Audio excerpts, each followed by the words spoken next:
Hello, heroes!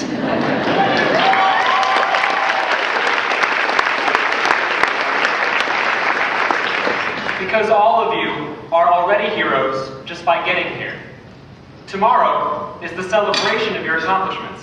And on behalf of Team in Training, the Leukemia and Lymphoma Society, and all of us who have battled cancer and whom you've worked so hard to help, thank you for your time and your energy.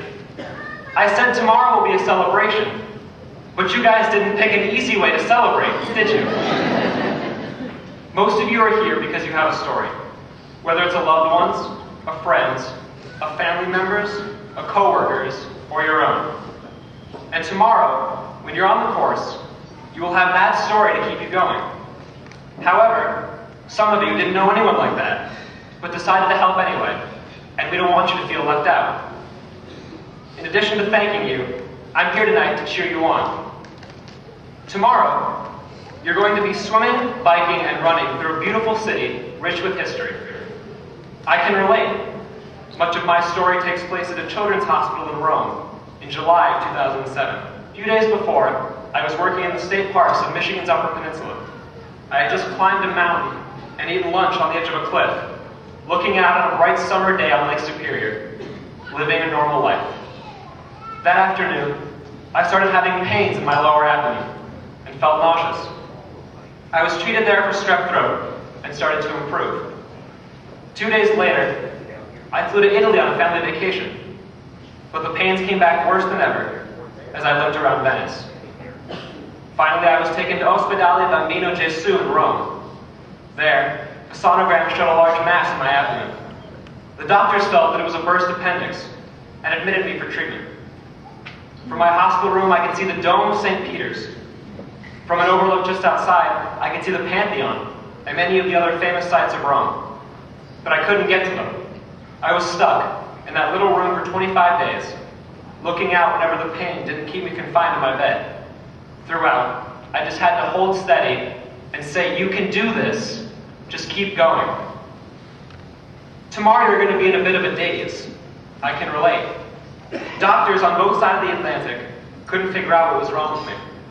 When the mass didn't shrink, I underwent exploratory surgery, which revealed a large, malignant tumor. I was diagnosed with one of the rarest and most aggressive types of cancer, Burkitt's lymphoma. My world came crashing down, being told at age 14 that my own body was trying to kill me. My first thought was, I'm going to die. And I couldn't get that notion out of my head. My parents tried to explain the bright side, that fast-growing cancers respond well to chemo. They told me my treatment would be intense, but relatively short at 13 weeks. Today I feel lucky, having seen kids who've been in the hospital for years. I just had to listen to my parents and look at those kids to see that I had been blessed, not cursed. I just had to hold steady and say, "You can do this, just keep going." Tomorrow, you might be in some pain, or as Dave said, just some discomfort. I can relate. When I was sick, my abdomen felt like it was about to explode. Often, all I could do was clench my teeth and hope the doctor would give me a pain pill soon. It was so bad at times that when the last Harry Potter book came out that month, I often had to put it down because I couldn't focus on anything other than my pain. The only times I've ever put down a Harry Potter book are when my parents are yelling at me to go to sleep, or when I had finished it. But on that day, I had to stop for 3 hours before I could pick it up again. During those times, I would just have to sit there, hold steady, and say, "You can do this. Just wait a sec." I pulled through and finished the book at 10 o'clock that night. Tomorrow is going to be a long day. I can relate. I spent almost a month with roommates who spoke only Italian. I wasn't able to understand a thing on TV. So my parents got me a portable DVD player.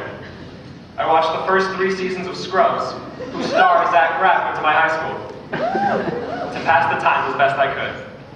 When I was finally cleared to come back home, I had to take a 14-hour medevac flight to New York on a tiny plane that stopped in Scotland, Iceland, and northern Canada.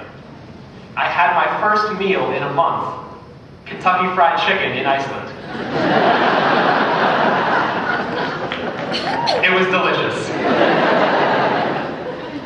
When I finally arrived in New York, having traveled 5,000 miles that day, I immediately underwent tests and was prepped for chemo that night. Tomorrow you might feel tired. I can relate. Chemo is a full-time job, and it truly sucks. I had treatment days that began at 7 in the morning and ended at 6 at night. I watched countless hours of SportsCenter to help me get through it. Maybe some of you brought some music to listen to. Watching TV was all I wanted to do, all I had the energy to do, and I couldn't do anything physical. I used to love getting out and playing basketball with my friends.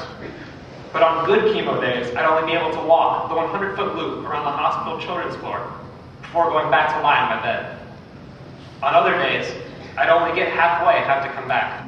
I just wanted to go to sleep and wake up when my chemo was over, when I could get my life back, when I wouldn't have pain in my legs from the medicine to boost my white blood cell count, or mouth sores that made eating painful, or might vomit with little notice at any moment. When I didn't want to get out of bed, when I wanted to close my eyes again and wish away the whitewashed walls around me, I'd hold steady and say, "You can do this, just keep going." And slowly but surely, work my way over to the TV remote and find something to keep me busy.